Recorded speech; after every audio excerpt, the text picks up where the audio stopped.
Kasi tayong mga tao talaga merong perception sa atin yung ibang tao Mm. na kung sino ka, kung sino si Russell. Base sa akin, base Mm. kay Cams, Mm. base sa ganyan.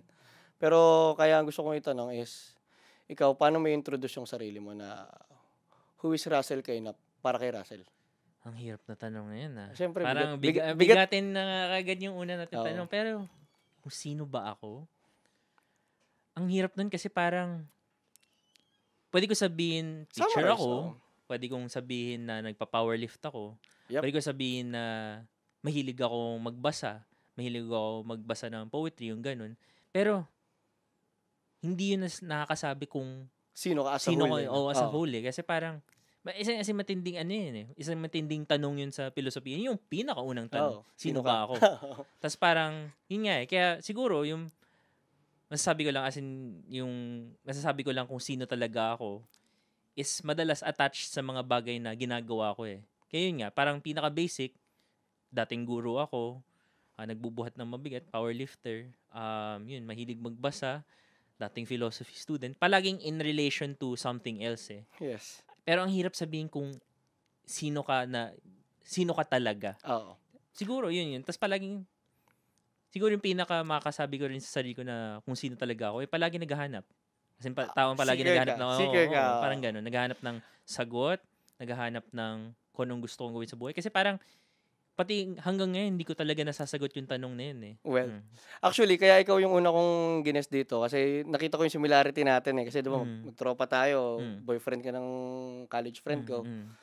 Na yun din nakita ko na parang, pareho tayong sobrang seeker na parang lagi tayong naghahanap ng sagot, Kaya parang Mm. sabi ko, ang gandang unang ano si Ras kasi at least yung pilot episode, may ano kaagad, meron bang may lalim agad. Mm. Kasi Mm. yun talaga yung gusto kong medyo mag-ano dito, gusto kong maglagay ng lalim ba sa podcast kasi napansin ko sa mga podcast ng Philippines, well, magaganda naman pero minsan, kung di man siya specified na topic, like motivational Mm.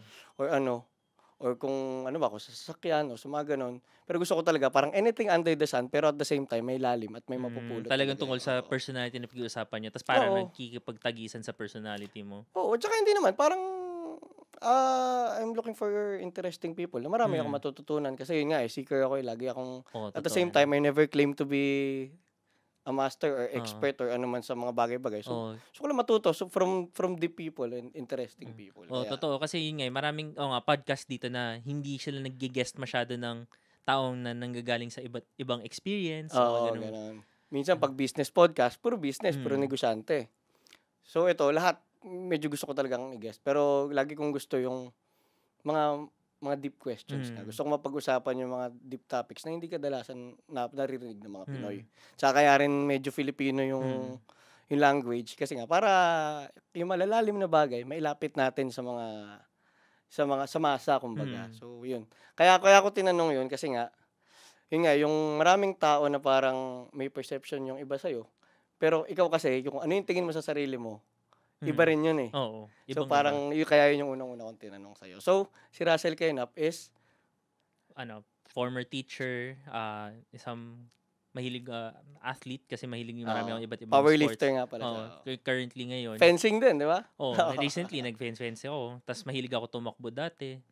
Tapos siguro, yun, Katoliko kasi part yun Mm. talaga ng personality ko kasi maraming pinagdaanan, pero ngayon Katoliko na talaga kasi dati agnostic atheist ako, Tas Diyan din ako fascinated, tas oo. tas naging Katoliko ulit.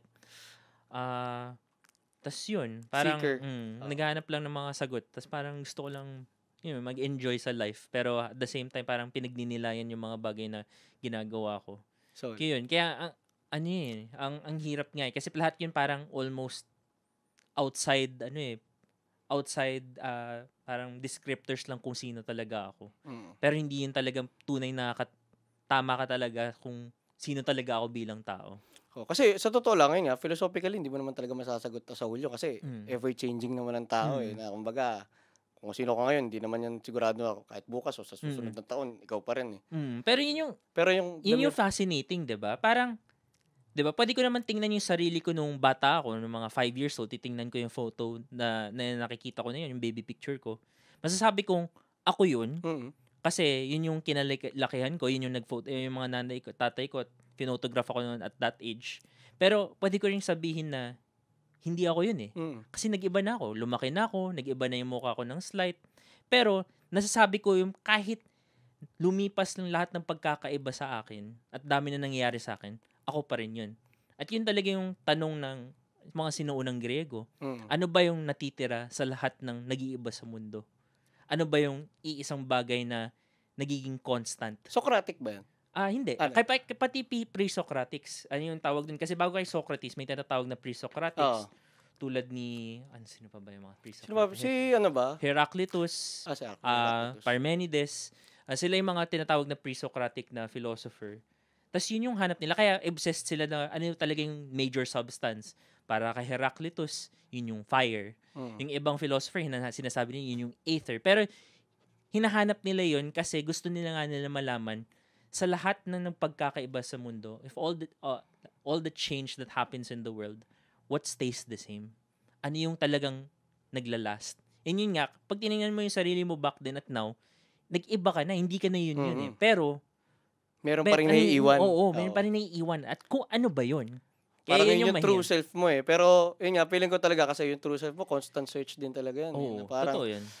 Ang ganda niyang philosophical question, pero at the same time, para rin siyang, dahil nga philosophical question, hindi rin siya magkakaroon ng definite answer. Oo, tapos minsan hindi siya sagot, pero minsan discovery. Yun yung nakakatawa kasi parang, pag tinatanong mo yung question about identity, parang, hinuhulma mo ba to? O dinidiscover mo ba to? Kasi may mga bagay na parang, oo, hinuhulma mo bilang parte ng sarili mo. Parang, kagaya nung, for example, sa sports ko, dati rin kasi ako nag-a-arnis. Yun, parang hinulma ko yung parte ng sarili ko na naging martial artist. Or artist ngayon, former martial artist. Pero parte pa rin ng sarili ko. Pero may mga bagay na, parang discovery siya almost. Parang, kagaya ng bagay na, part pala na identity ko na, takot pala ako sa malalim na tubig. Parang, hindi ko yun binigay sa sarili ko, pero parang na-discover yun kasi may isang beses na natanggal ako sa isang banana boat tapos nasa gitna lang ako ng ocean tapos akala ko iiwanan na ako tapos doon ko nalaman shoot takot pala ako sa malalim na tubig. Parang discovery yun ng identity ko eh. Na parang nandun naman na talaga siya sa'yo, hindi mo palang nalaman na nandun na pala talaga siya. Kaya ang hirap eh. Parang ginagawa mo ba yung identity mo o dinidiscover mo ba siya? Kaya parang yun nga, constant process ka sabi mo na paghahanap, paghuhulma, pag-iisip, ganun. Actually, gandang sagot. Gandang unang-una sagot sa unang-unang tanong.